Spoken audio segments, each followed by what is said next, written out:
Hello and welcome back to my YouTube channel. This is Anna. मैं YouTube पे नहीं हूँ और मेरी ज़्यादा वीडियोस अपलोड नहीं हुई है। यहाँ पे मैंने 2 वीडियो अपलोड किया है प्रीवियस, जो कि आप देख सकते हो, चेक कर सकते हो। अब जिसमें जो भी कमी हो मुझे बता सकते हो कमेंट करके, और इम्प्रूवमेंट मैं कैसे कर सकती हूँ अपनी वीडियोज में प्लीज़ कमेंट करके बताइए। कोई भी इशू हो, कोई भी प्रॉब्लम हो तो उसे भी प्लीज़ कमेंट करें, ठीक है।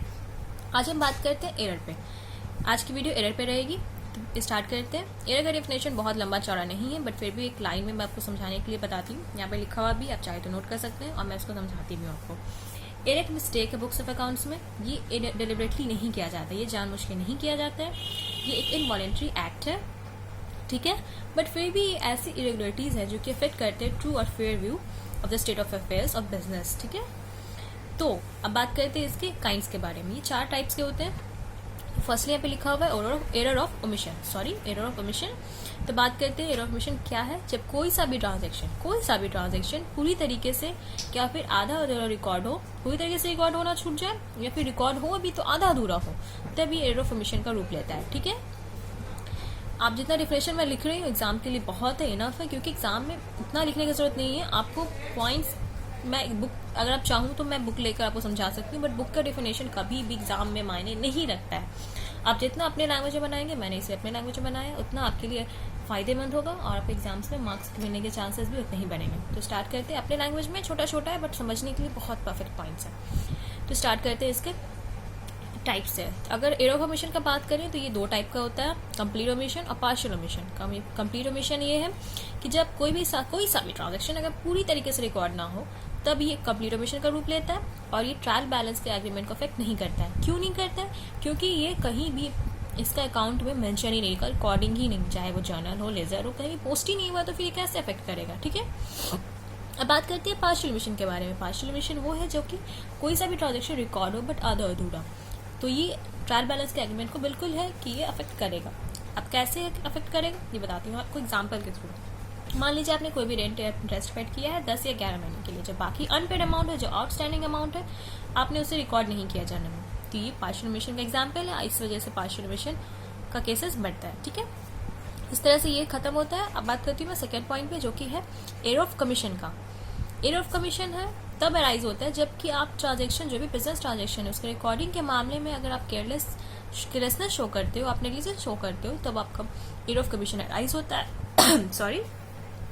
तो फिर इसके एग्जाम्पल से मैं आपको समझाती हूँ। छोटा सा डिफिनेशन आप चाहो तो लिख सकते हो साइड में। अब इसके एग्जाम्पल्स को फिर मैं समझाती हूँ। इसके एग्जाम्पल्स आप ले सकते हैं incorrect posting, errors in totalling and balancing, error in carrying forward. तो एग्जाम्पल जैसे कि आपने इनकरेक्ट पोस्टिंग देखा, मान लीजिए आपने किसी ट्रांजेक्शन को रिकॉर्ड किया जर्नल में, बट जब उसे ओरिजिनल बुक्स ऑफ एंट्री में ट्रांसफर कर रहे हो तब आप उसमें गलती कर बैठते हो। जैसे कि मैंने अगर जर्नल में एक सेल्स का रिकॉर्डिंग किया, ठीक है, एंट्री किया, तो उसमें सेल्स था 100 रुपीज का। जब हम सेल्स बुक में उसको ट्रांसफर करेंगे तो 10 रुपीज में कर देंगे, तो ये जो 90 का डिफरेंस आएगा यही एरर ऑफ कमीशन को जन्म देता है, बढ़ाता है, ठीक है। अगर आपको उसमें प्रॉब्लम होगा तब मुझे प्लीज बताइएगा, मैं और भी बताऊंगी। बट अभी के लिए जितना पॉइंट मैं बता रही हूँ, जितना आप इंटरफेस जो आपके सामने है उस पर दिख रहा है, वो काफी है, इनफ है। आपको अपने पॉइंट्स समझने की जरूरत है। आप बनाते अपने एग्जाम में खुद से भी सकते हो, और चाहे तो आपको नोट चाहिए और किसी भी तरह का प्रॉब्लम तो मुझे प्लीज कमेंट करें। अब आगे बढ़ते हैं कंपनसेटिंग एरर की ओर। तो कंपनसेटिंग एरर क्या है? अगर हम बात करते हैं कंपनसेटिंग एरर के बारे में, तो कोई सा भी एरर अगर होता है और दूसरे एरर से उसका जो इफेक्ट है वो काउंटर बैलेंस हो जाता है, न्यूट्रलाइज हो जाता है, तब ऐसे एरर को हम लोग कंपनसेटिंग एरर कहते हैं। जैसे कि आप समझ सकते हैं एग्जांपल से। मान लीजिए आपने वेजेस पेड किया 50, बट इसे रिकॉर्ड कर लिया 150 के रूप में, और वहीं आपने पोस्टेज दिया 300 रुपीज का, बट रिकॉर्ड किया 100 रुपए कम, यानी 200। तो आप देख सकते हैं यहाँ का डिफरेंस 100 है, यहाँ का डिफरेंस 100 है। दोनों एरर है बट दोनों एक दूसरे को कंपनसेट कर रहा है, इसके इफेक्ट को न्यूट्रलाइज कर रहा है। तो ये हमारा हो गया कंपनसेटिंग एरर, बस इससे ज्यादा इसमें कुछ नहीं है। अब बात करते हैं एरर ऑफ प्रिंसिपल के बारे में। ये एरर, जब देखिए आप इसको क्या समझिएगा, आप जानते हैं, हम आप दोनों जानते हैं कि किसी भी ट्रांजेक्शन को अगर रिकॉर्ड करते हैं, मेंटेन करते हैं अकाउंट्स को, तो वो एक एक्सेप्टेड प्रिंसिपल ऑफ अकाउंटिंग के बेसिस पे होता है। बट अगर ऐसा ट्रांजेक्शन हो बट वो फंडामेंटली ही इनकरेक्ट मैनर में हो, इसका जो रिकॉर्डिंग ही है वो गलत हो, तो ये आपका एरर ऑफ प्रिंसिपल का एग्जाम्पल है। एग्जाम्पल मैं आपको समझाना चाहती हूँ कि इसका देखिए, मैंने 2 एग्जाम्पल लिखा है यहाँ पे। Incorrect allocation of expenditure between capital and revenue, and posting an item of revenue और expenditure to a personal account. देखिए आप एग्जाम्पल को कैसे समझ सकते। मान लीजिए आपने एक मशीनरी को रिपेयर करवाया, ठीक है। तो ये क्या हो गया हमारा रेवेन्यू एक्सपेंडिचर।